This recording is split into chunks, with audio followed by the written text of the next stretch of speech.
Hi friends, నిన్న big boss episode review చెప్పుకుందామని ఈ video చేస్తున్నాను.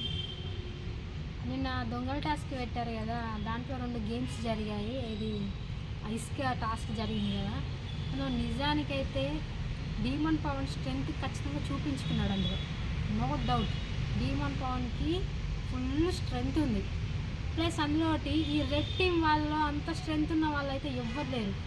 ఒక గర్ల్స్లో రీతు చౌదరికి స్ట్రెంగ్త్ బాగుంది.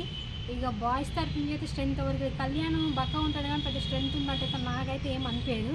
ఇమాన్యుయల్ బాగా పోరాడాడు కానీ అంతగా ఏం ఆడలేకపోయాడు. గౌరవ్ కూడా స్ట్రెంగ్త్ ఉంది కానీ బాగా ఎఫర్ట్స్ పెట్టిందంటే డీమన్ పవన్. మళ్ళీ నిన్న బకెట్స్ టాస్క్ జరిగింది కదా, నోట్లో నీరు పోసుకొని అది స్ప్రే చేయాలి. ఆ స్ప్రే చేసే దాంట్లో బకెట్లో ఉమ్మాలి కదా, డీమన్ పవన్ బాగా చేశాడు. మళ్ళీ అందులోటి ఆయిష బాగా స్ప్రే చేసింది. దాంట్లో వీళ్ళు ఎవరు విన్ అయ్యారంటే అవైలబుల్ జరిగే విధంగా పెట్టాడు. బట్ వాళ్ళు కోఆర్డినేషన్ తోటి నిర్ణయాలు తీసుకోవడం జరుగుతుంది. కానీ అందులో కూడా సంజన టీమే గెలవడం వల్ల మళ్ళీ బిగ్ బాస్ ఏమన్నాడంటే ఏంటిది సంజన తోపు మేము తుపాసు అని చెప్పేసి ఒకటి చిన్నది అది ఇచ్చాడు. ఆ వర్డ్స్ కూడా చాలా బాగున్నాయి. కానీ ఇమాన్యుయల్ కామెడీ మాత్రం నెక్స్ట్ లెవెల్. బట్ తను టాప్ 5కి డిజర్వింగ్ క్యాండిడేట్ అంటే నిజంగా డిజర్వింగ్.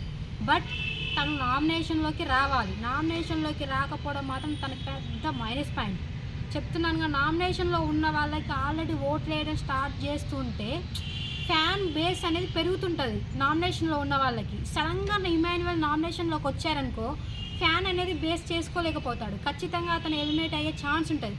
సో తను కావాలని కూడా నామినేషన్లోకి వచ్చే ప్రక్రియ స్టార్ట్ చేస్తే బెటర్ ఉంటుందేమోనని నా ఉద్దేశం. ఎందుకంటే నామినేషన్ ప్రక్రియ అనేది చాలా ఇంపార్టెంట్. సరే ఇప్పుడు కనీసం ఒరిజినల్ గ్యాంగ్ స్టార్స్ ఉన్నారు, కనీసం వాళ్ళన్నా సరే ఇమాన్యుయల్ మీరు నామినేషన్లోకి రావడం లేదు, సరే నామినేషన్లోకి వస్తే ఎలా ఉంటుందో నేను చూద్దామన్న ఆలోచనతోటి సరే ఒక్కరైనా నామినేషన్ చేస్తున్నా అంటే ఒక్కరు కూడా నామినేషన్ చేయడం లేదు. అసలు వాళ్ళలోకి ఆ థాట్ కూడా రావడం లేదు. సరే నామినేషన్ చేస్తే తెలుస్తుందిగా అసలు ఇమాన్యుయల్కి బయట ఫ్యాన్ ఫాలోయింగ్ ఎంత ఉంది, తను సేవ్ అవుతాడా లేదా అని ఆలోచన మాత్రం ఒరిజినల్ గ్యాంగ్ స్టార్లో ఇంత మాత్రం కూడా లేదు. అదొక్కటి వీళ్ళు అర్థం చేసుకొని ఈసారైనా వచ్చే నామినేషన్లో ఇమాన్యుయల్ ఉండాలని ఇమాన్యుయల్ ఫ్యాన్స్ అయితే కోరుకోవడం చాలా మంచిది.